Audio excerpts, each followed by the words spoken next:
January 1943. Somewhere in the South Pacific, night presses down on a strip of jungle carved from coral and mud.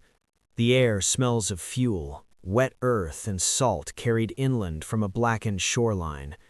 Engines rumble low, then stop. The silence that follows is uneasy, broken only by insects and distant surf. Under dim, shielded lights, men move fast. Bulldozers crawl forward, steel blades bite into coral rock. Shovels strike ground already scarred by shell fragments. There is no ceremony, no pause. The work continues even as artillery echoes beyond the tree line. Japanese observers had not expected this. Their maps showed jungle. Their estimates allowed weeks, even months, before an enemy airfield could exist here, if one could be built at all. The terrain was wrong, the distance too great. The American supply chain, they believed, would snap under its own weight. But before dawn, the ground is flattening. By the next night, it is hardening, and soon aircraft will land where intelligence reports insisted nothing could stand. This was not a miracle. It was planning, steel, and labor under fire, and it would reshape the Pacific War in ways few had anticipated. By the time those machines cut into Pacific coral in early 1943, the war had already redrawn half the world. 16 months earlier, in December 1941, Imperial Japan had struck with speed and coordination that stunned its enemies. Pearl Harbor burned, Hong Kong fell, Singapore surrendered. American, British, Dutch, and Australian forces reeled backward across an ocean that suddenly felt impossibly vast. In Tokyo, the early months of victory seemed to confirm long-held assumptions about Western weakness in Asia and the decisive power of rapid, offensive war. Yet beneath those victories lay a strategic gamble. Japan had built its military doctrine around decisive battles, limited objectives, and short supply lines radiating outward from the home islands. Its industrial base, though formidable, could not match that of the United States. Japanese planners understood this. They believed time favored America. Therefore, America had to be shocked, delayed, and forced to negotiate before its full strength could arrive. Geography was central to that belief. The Pacific was not one battlefield, but thousands of islands scattered across millions of square miles of ocean. Many were little more than coral reefs and jungle ridges. They lacked harbors, they lacked roads, most lacked fresh water. For Japanese strategists, this geography was a shield. Any enemy advance would have to bring everything with it: fuel, ammunition, food, machinery, across enormous distances under constant threat of attack. Airfields were the key. Without them, fleets were blind and armies isolated. With them, entire regions could be dominated. Japan understood this and spent the pre-war years fortifying a chain of island bases stretching from the Central Pacific through the Solomons and into Southeast Asia. Each airstrip, each anchorage was meant to slow an enemy, bleed him, and force him to fight on Japanese terms. American planners saw the same map, but drew different conclusions. After the shock of 1941, the United States shifted rapidly from defense to preparation for a long war. Factories expanded, shipyards multiplied, cargo hulls slid into the water at a pace unseen in history. But ships alone could not win the Pacific. What mattered was what those ships could deliver, assemble, and sustain under fire. The early American counteroffensives exposed the problem. In 1942, when U.S. Marines landed on Guadalcanal, they captured a half-finished Japanese airstrip, later named Henderson Field. Holding it nearly broke them. Supplies arrived sporadically. Construction equipment was scarce. Every bomb crater threatened to shut down air operations entirely. The battle became a brutal lesson in logistics under combat conditions. Japanese commanders watched Guadalcanal closely. They saw American courage, but they also saw fragility. Henderson Field survived, they believed, because it had already existed. Building new airfields from scratch on contested islands under constant attack seemed unrealistic. Japanese estimates assumed long construction timelines and severe vulnerability during the process. These assumptions shaped their defensive planning as 1943 turned into 1944. Islands without airfields were often lightly garrisoned. Some were bypassed entirely in Japanese calculations. Terrain was trusted to do the work of fortifications. Jungle, coral, and distance were considered obstacles no amount of enemy enthusiasm could quickly overcome.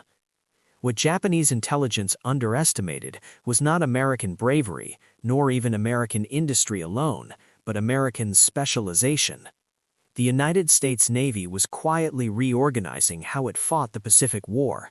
Instead of treating construction as a rear area function, it was moving it to the front lines. Engineering would no longer follow conquest, it would enable it, sometimes under fire, sometimes ahead of secure control. This shift did not announce itself with speeches or grand strategy papers. It emerged from necessity, trial, and hard experience, and it would soon take physical form in units whose existence many Japanese commanders barely registered until runways began appearing where their maps showed nothing but jungle. The Pacific was about to become a war measured not just in battles, but in hours. And in that accelerating contest, assumptions would collapse as quickly as coral under steel blades. The solution to America's logistical problem did not begin with grand strategy. It began with a question that the Navy could no longer avoid: who would build the war? Before 1942, naval construction followed a familiar pattern. Civilian contractors built bases far from combat zones. Engineers wore no uniforms. If enemy fire appeared, work stopped. In the Pacific, that model failed almost immediately. Airstrips and ports were needed in places where the enemy was still present, where shelling was routine, and where retreat was not an option. Admiral Ernest J. King understood this earlier than most. Blunt, impatient, and deeply aware of the Pacific's distances, King pushed for a radical change. Construction crews would be militarized, they would carry weapons, and they would keep building even when the shooting started.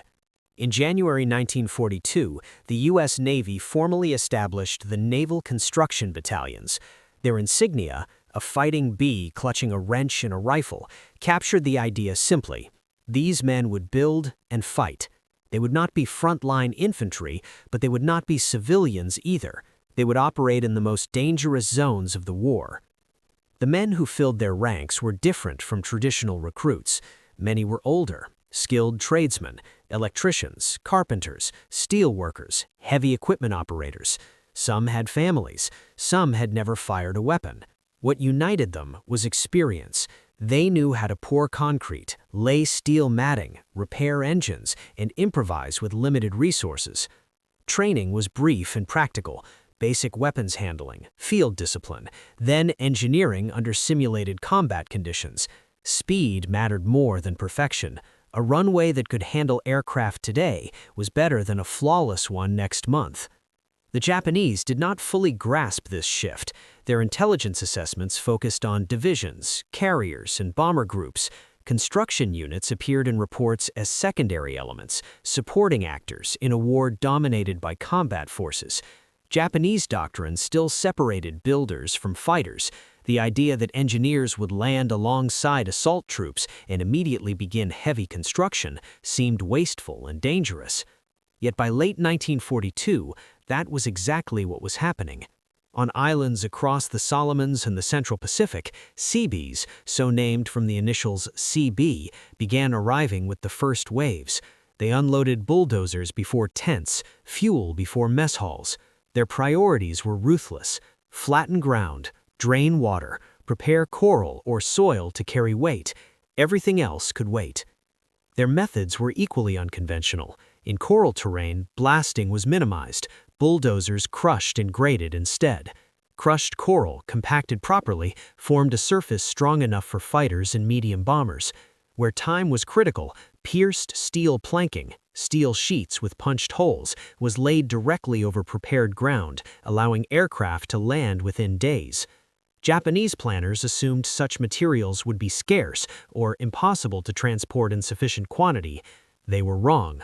American cargo ships delivered not just ammunition and food, but entire construction ecosystems, spare parts, fuel, portable power plants, and repair facilities. The U.S. logistical chain did not simply support combat units, it replicated American industrial capability on distant shores.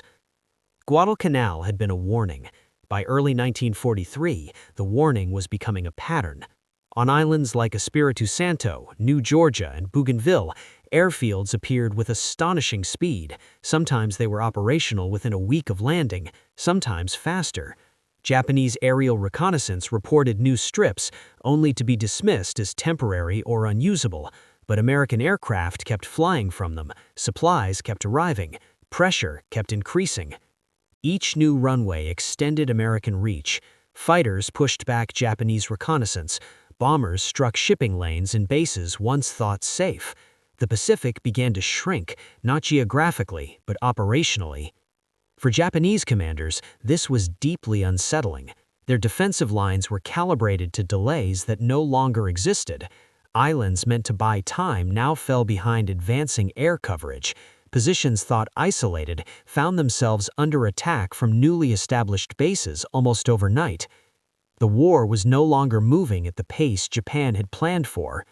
And as Seabees continued to land, build, and move forward again, the realization grew, slowly, painfully, that the enemy's greatest weapon in the Pacific was not a ship or a plane. It was the ability to make land where none was supposed to exist. From that realization, new perspectives emerge, human, tactical, and technological, each revealing a different dimension of how disbelief turned into strategic shock. The Seabees did not arrive in the Pacific as heroes. They arrived as labor. Most were in their late 20s or 30s, some older. Many had left steady jobs, workshops, and union halls to wear Navy uniforms that fit awkwardly over civilian habits. They were not trained to charge beaches. They were trained to solve problems, and in the Pacific, problems arrived constantly. They worked long hours under equatorial sun, sweat soaking through denim and canvas. Coral dust coated their skin and lungs. Malaria and dysentery spread faster than any rumor. At night, air raids interrupted sleep. By day, shell fire sometimes forced bulldozers to idle while crews took cover, then resumed as soon as the explosions faded. What distinguished them was not fearlessness, but persistence. When equipment broke, they repaired it on the spot. When materials ran short, they improvised. Worn-out machinery was cannibalized to keep others running. Every delay meant aircraft waiting offshore, burning fuel, vulnerable to attack. Many Seabees understood that their work would never appear in headlines. Infantry took ground. Pilots won dogfights. But without flat earth beneath wheels, none of it mattered. That quiet awareness bound them together more than slogans ever could. Their presence blurred the line between front and rear. There was no safe distance. Construction happened within range of enemy guns. In some cases, it happened while firefights still echoed nearby. And in those moments, the war ceased to be abstract. It became measured in feet of runway completed before dawn. To Japanese planners, an airfield was infrastructure. To American commanders in the Pacific, it was a weapon. Every new strip changed the geometry of the war. Fighters could escort bombers farther. Reconnaissance extended deeper. Naval forces gained eyes and cover where none had existed days earlier. An island without an airfield was a liability. An island with one became a node of power. This redefinition altered American tactics. Instead of securing entire islands, forces focused on terrain suitable for construction. Hills, jungles, and enemy positions mattered less than soil composition, drainage, and approach paths. Once a runway existed, control followed naturally. Japanese defenses were often positioned for traditional assaults, beaches, ridgelines, choke points. They were less prepared to counter rapid construction inland or along unexpected axes. By the time resistance was organized, aircraft were already landing from the new bases, making intervention far more costly. In some headquarters, disbelief hardened into resignation. If such construction was possible, then many defensive assumptions were invalid. The Pacific defensive perimeter was no longer a fixed line. It was being eroded from the inside out. This realization did not arrive all at once. It came island by island, runway by runway, each one an unwelcome surprise. And as these angles converged, human endurance, tactical innovation, and enemy miscalculation, the story presses towards its decisive moments, where speed itself becomes the turning point. The speed of American construction in the Pacific was not accidental, it was engineered. Bulldozers, graders, and cranes were selected not for comfort, but for durability. Engines were modified to tolerate heat, humidity, and salt air. Spare parts were standardized so one broken machine could sustain several others. Nothing was ornamental. Everything was functional. Coral became a resource rather than an obstacle. Once crushed and compacted, it formed a surface capable of bearing aircraft far heavier than Japanese planners expected. In places where soil would have failed under rain, coral held. Where mud swallowed wheels, steel matting bridged the gap. Pierced steel planking, known later as Marston mat, was revolutionary in its simplicity. Lightweight enough to be transported in bulk, strong enough to support repeated landings, quick to assemble. Entire runways could be laid by hand crews working in shifts, their progress measured in panels rather than days. Power generation traveled forward as well. Portable generators provided lighting, radio power, and maintenance capability almost immediately.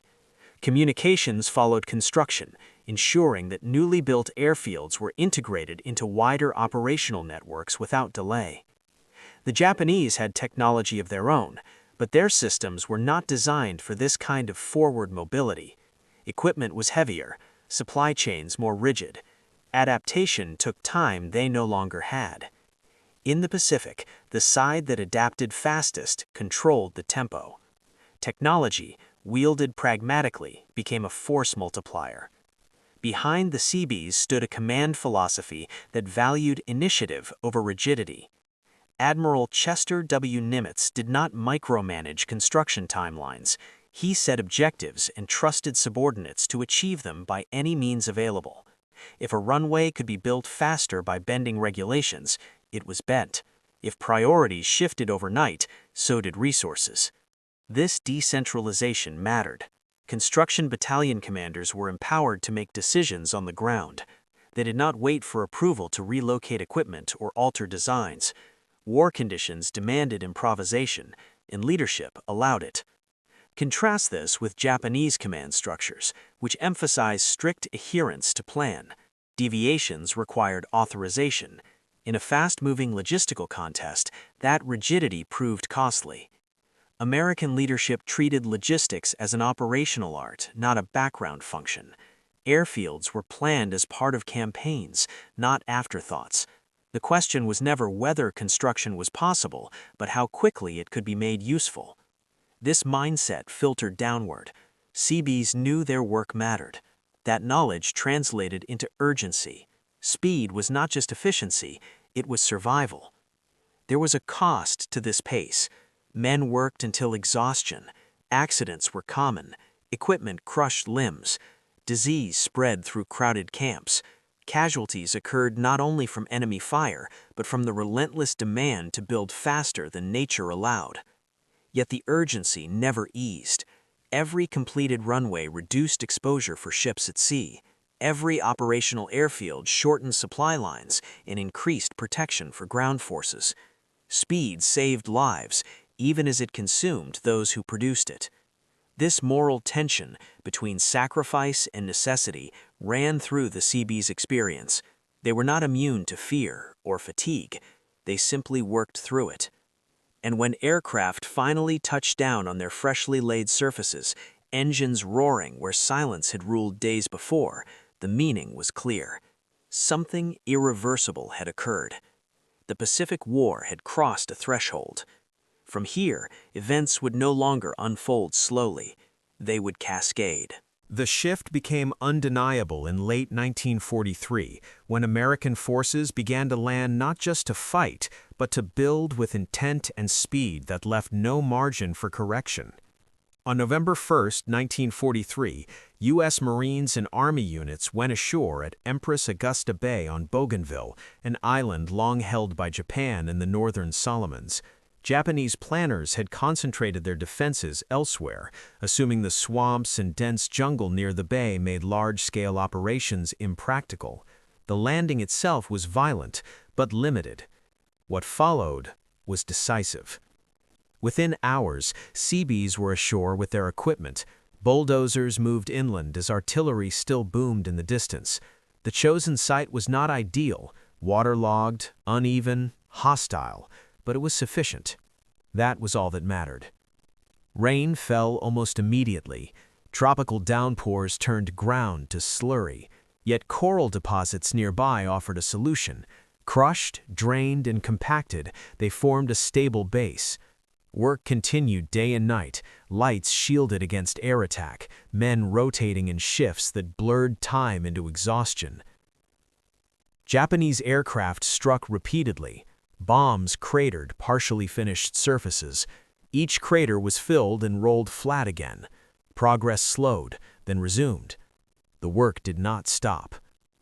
On November 10th, 9 days after the landing, the first American fighters operated from the new strip at Tarawa. The timeline shocked even Allied observers. Japanese reconnaissance flights confirmed what commanders struggled to accept: a functioning airfield now existed where none had been expected for weeks. This was not an isolated incident. Across the Central Pacific, similar patterns unfolded. In the Gilbert Islands, after the brutal fighting at Tarawa in November 1943, Seabees transformed the shattered coral into operational runways with relentless speed. The atoll, only a few thousand yards across, became a launch point for strikes deeper into Japanese-held territory.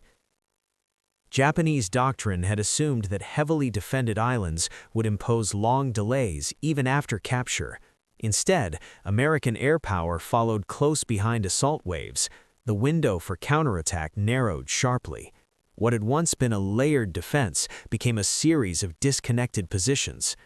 Reports flowing into Japanese headquarters began to change in tone. Where earlier assessments spoke of opportunity and delay, newer ones used words like unexpected, accelerated, and difficult to counter. The tempo of American operations was exceeding planning assumptions at every level. At sea, the effects multiplied. Carrier task forces could now operate with land-based air cover. Damaged ships found repair facilities closer to the front. Supply convoys moved under protective umbrellas of fighters and patrol aircraft. The Pacific battle space compressed. For American commanders, this speed unlocked a new approach. Islands no longer needed to be reduced methodically. They could be bypassed, isolated, and neutralized by air power radiating from newly built bases nearby. The enemy could be left to wither, cut off from reinforcement and relevance. Yet the full impact of this transformation would not be felt until the moment Japanese commanders fully understood what had happened, not tactically but strategically. That moment was approaching, carried on the noise of engines landing where maps said they should not. By early 1944, the pattern was unmistakable. American airfields were not appearing after victory, they were creating it. In January, U.S. forces landed in the Marshall Islands, striking Kwajalein and Eniwetok, positions Japan had considered among its strongest outer defenses. The battles were fierce, but brief. What followed mattered more. Within days of securing key terrain, Seabees began carving runways from coral that had once been reef and lagoon. Japanese commanders expected weeks of vulnerability. They planned counterstrikes timed to exploit exposed construction phases. Instead, American fighters arrived almost immediately, intercepting bombers and reconnaissance aircraft before coordinated responses could form. At Eniwetok, construction began while Japanese resistance still flickered on neighboring islets. Equipment was ferried ashore under fire. materials piled up along beaches that had only recently been killing grounds. By mid-February 1944, aircraft were operating from fields that intelligence estimates had placed months away. This acceleration broke something fundamental in Japanese strategic thinking. Defensive depth had been built on time, time to observe, time to react, time to mass forces. But time was collapsing. Each new American airfield shortened Japanese reaction windows and expanded American options. The initiative no longer shifted, it stayed firmly in Allied hands. Intercepted Japanese communications reflected growing alarm. Reports warned that American construction capacity was extraordinary and beyond previous calculations. Requests for reinforcements grew more urgent, even as shipping losses mounted under expanding Allied air cover. The turning point was not a single battle or dramatic surrender. It was the realization that geography itself had been neutralized. In the Central Pacific, islands once deemed too remote now hosted operational bases. In the South Pacific, jungle and swamp no longer guaranteed delay. Every landing carried with it the near certainty of an airfield soon to follow. American planners capitalized on this. Operations leapt forward in bounds that ignored traditional staging requirements. Carrier groups struck, withdrew, and returned under the protection of land-based aircraft. Submarines found safer ports. Bombers extended their reach toward Japan itself. For Japanese forces, the psychological impact was severe. Units stationed on bypassed islands received fewer supplies, fewer reinforcements, and fewer instructions. They listened as aircraft engines passed overhead. American engines, operating from bases built in places they had once considered empty. The Pacific War had entered a new phase, not one of attrition alone, but of inevitability. The ability to build under fire at speed had rewritten the rules. When Japanese commanders finally accepted this, the question was no longer how to stop the advance, it was how to endure what was coming. And as the engines lifted off from freshly laid runways across the ocean, the consequences of that realization began to unfold, measured in losses, isolation, and a war accelerating beyond control. Once the pattern of rapid construction took hold, its effects rippled outward with relentless force. By mid-1944, the United States Navy had established dozens of operational airfields across the Pacific. Some were large, capable of supporting heavy bombers and extensive maintenance. Others were crude, narrow strips carved from coral and dirt, suitable only for fighters and transport aircraft. Together, they formed a lattice of air power that stretched from the Solomons through the Marshalls and onward toward the Marianas. The numbers told part of the story. Aircraft sortie rates increased dramatically as distances to targets shortened. Fuel consumption dropped as patrol routes tightened. Damaged planes returned to nearby fields instead of ditching at sea. The cumulative effect was efficiency, an advantage that compounded with each new base. For Japanese forces, the consequences were severe and immediate. Supply convoys faced constant attack. Daylight movement became hazardous. Even night operations were increasingly risky as radar and patrol coverage expanded from forward airfields. Garrisons on bypassed islands found themselves isolated, reduced to subsistence levels of supply. Japanese strategic planning shifted under this pressure. Rather than attempting to hold extended lines, emphasis moved toward defending fewer, supposedly decisive positions closer to the home islands. But even this adjustment struggled to keep pace. American construction capability meant that no captured island remained merely a stepping stone. It became a springboard. The Seabees themselves multiplied. By late 1944, tens of thousands were deployed across the Pacific. Construction battalions leapfrogged from island to island, often beginning new projects before previous ones were complete. Experience accumulated quickly. Techniques improved, timelines shortened further. Airfields that once required weeks now emerged in days. Support facilities followed almost immediately: fuel storage, repair shops, communication centers. The distinction between frontline and rear area blurred beyond recognition. Japanese commanders recorded these developments with growing resignation. Reports described American logistics as overwhelming and continuous. The enemy seemed capable of sustaining pressure indefinitely. Every setback was temporary, every loss replaced. For Allied forces, morale shifted accordingly. Confidence grew not just in combat strength, but in the certainty of support. Soldiers and pilots knew that supplies, air cover, and evacuation were closer than ever before. That knowledge changed how they fought. The war accelerated. Campaigns overlapped. Planning horizons shortened.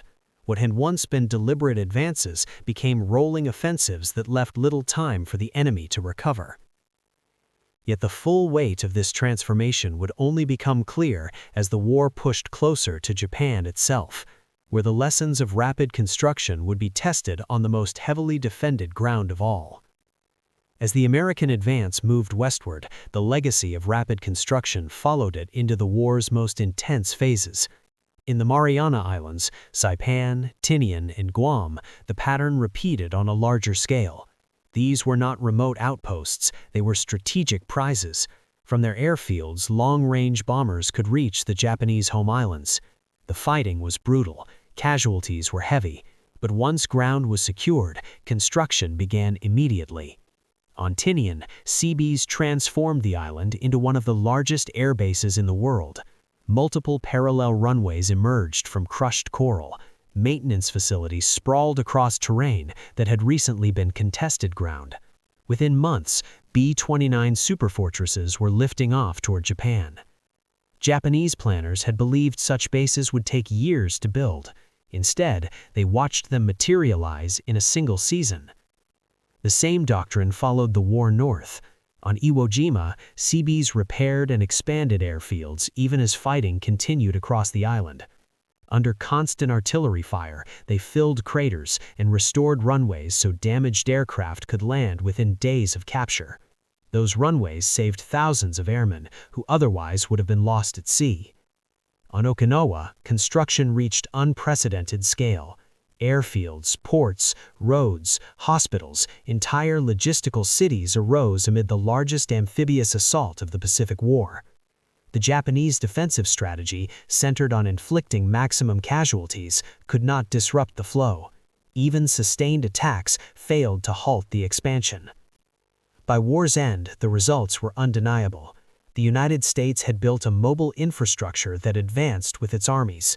Logistics no longer lagged behind operations, it drove them. Post-war analyses by Japanese officers acknowledged the failure to anticipate this capability. Terrain, distance, and assumed construction limits had been central to defensive planning. All three had been neutralized. The Pacific, once thought vast and protective, had become navigable and controlled. For the Seabees, recognition came quietly. Their work rarely featured in dramatic after-action reports, but commanders knew the truth. Without airfields, there was no air superiority. Without air superiority, there was no advance. After 1945, the doctrine endured. Rapid construction under austere conditions became a permanent element of American military planning. The lessons of coral runways and steel matting informed Cold War strategy and beyond. Yet beyond doctrine and numbers lay something more enduring, a demonstration of how modern war is shaped not only by those who fight, but by those who build. That realization lingers, inviting reflection on what this transformation truly meant. The Pacific War is often remembered through images of carriers at sea, Marines advancing across beaches, and aircraft clashing high above the ocean.